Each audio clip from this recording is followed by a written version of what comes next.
Hi, I'm Liz from Imagineer. We're an organisation that's been in existence for over 12 years now, absolutely focused on the area of self-directed support, personalisation, and people leading a life that makes sense to them. Recently, I was invited along to a professional meeting to talk about personalised care and support planning. The professional meeting consisted of nurses, physiotherapists, occupational therapists, and a whole range of other allied health professionals. And they were really wanting to explore what good personalised care and support planning looks like. So on approaching the talk with them, I really considered what they were looking for and what they were hoping for from what I was going to bring into that space and into that conversation. And I felt it was really important to get to the roots of the work that we do and the purpose behind the work that we do.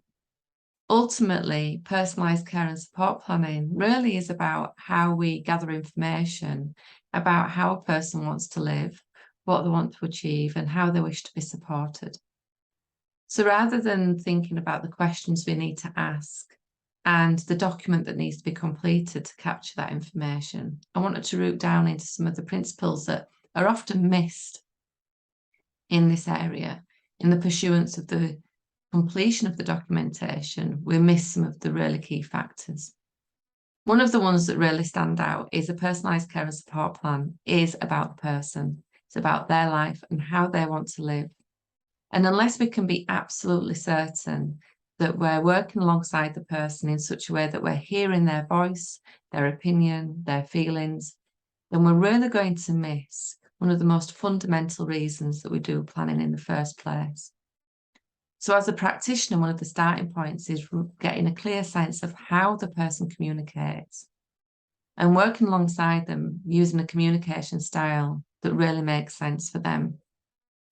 Foundational to hear the person's voice and to make sure that what we're learning is coming from the person as much as possible at that time.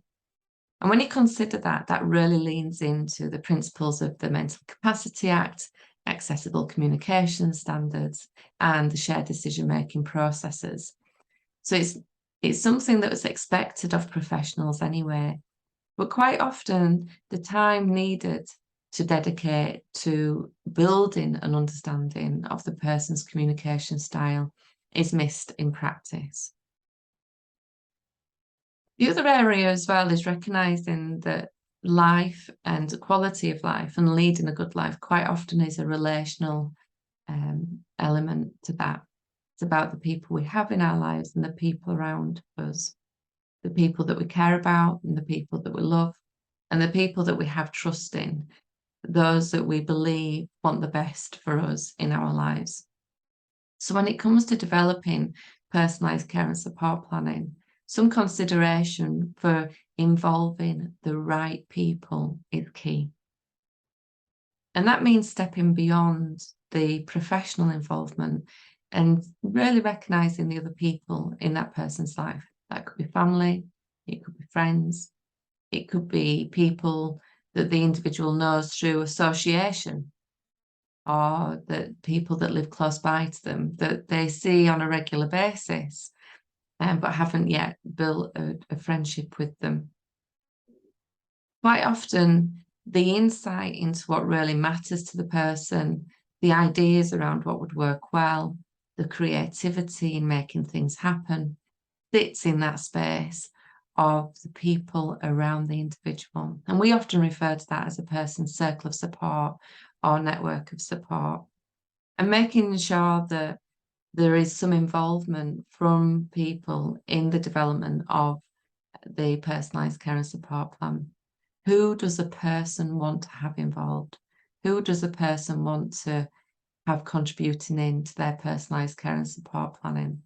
And we all know that there's certain circumstances where the person's position in life means that they're not able to or not wanting to engage in these conversations or have these conversations or talk about the future or talk about how they want their life to be. They may have been through some very traumatizing experiences. And in them instances, hearing the voices of the people that love and care for them is key in being able to find a route out of that situation. And again, that sits under the best interest process and the best interest principles as well. Interestingly, we as practitioners quite often fall onto the necessity of a template. The template gives us the confidence that we know what we're doing. It helps us be in our comfort zone of knowing that we've done our job well when we've followed the template and had that completed. But NHS England make it really clear in their guidance that personalised care and support planning shouldn't be a template. It should be a conversation. And the way the information is recorded afterwards is done so in such a way that makes sense to the person, where they can relate to their own plan and have a sense of ownership over it, when they realise that this plan is about them and their life, not about meeting a service requirement. So let's move away from templates and let's get creative with how plans are presented and documented and shared. The other thing we need to consider with personalised care and support planning is that people's lives change, sometimes day to day, week to week, year to year, but there's always some element of our lives fluctuating. That might be to do with our health, it might be to do with how we're feeling, it might be to do with circumstances beyond our control that's happening around us. And quite often when you look at personalised care and support planning practice, it is boxed off and it's timetabled, and there is expectations of weekly routines and outcomes that are achieved on a weekly basis. And life simply doesn't work like that. So we need to get better at recognising that life changes. And rather than the person being stuck to the plan needs to fluctuate with the person. And how can we make that possible? Finally, that leans into how the budget is presented. If there is an element of a personal budget, personal health budget, individual service fund, direct payment, the whole range of ways that budgets can be facilitated, we need to make sure that we're not pushing people into a place where their budget needs to be spent regularly, routinely, on a weekly basis. Again, life doesn't work like that. And in some instances, a person may want to get the support from the community and the friends and the relationships around them, which means they wouldn't need the budget. But at times when that's not possible or something's happened, they'd need to lean into that budget to cover the support as and when it's required, when it's not available through the networks around them.